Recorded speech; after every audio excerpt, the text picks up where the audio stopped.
किसी छोटे से गांव में एक गरीब किसान अपने परिवार के साथ रहा करता था। वो दिन भर खेत में काम करता, लेकिन परिवार में सदस्यों की संख्या ज्यादा होने की वजह से उसके लिए 2 वक्त की रोटी जुटाना भी मुश्किल हो रहा था।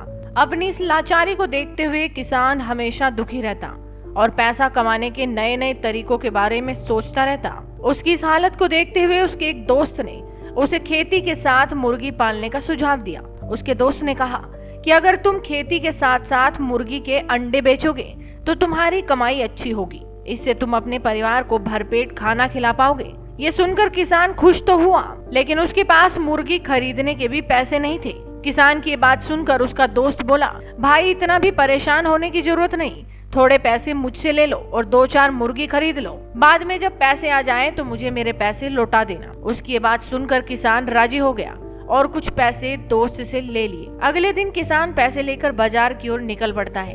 वहां जाकर उसने 5 से 6 मुर्गियां खरीद ली। कुछ महीने बाद उनमें से एक मुर्गी ने अंडा दिया, जिसे देखने के बाद व्यापारी और उसकी पत्नी दोनों ही हैरान रह गए, क्योंकि वो अंडा सोने का था। किसान कहता है, सोचो जब ये मुर्गी सोने का अंडा देती है तो क्यों ना एक साथ इसके पेट में मौजूद सारे अंडे निकाल लिए जाएं। पत्नी थोड़ा सोचती है, फिर उसे पति की बात जच जाती है। वो भागकर एक तेज धार वाला चाकू ले आती है। किसान पत्नी के हाथों से चाकू लेकर एक झटके में मुर्गी का पेट चीर देता है। मुर्गी का पेट फटते ही मुर्गी मर जाती है और किसान के हाथ एक भी अंडा नहीं लगता।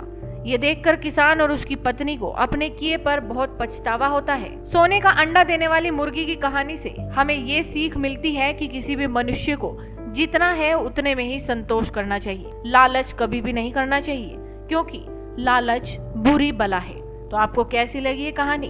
अपनी राय हमें कमेंट कर जरूर बताएं।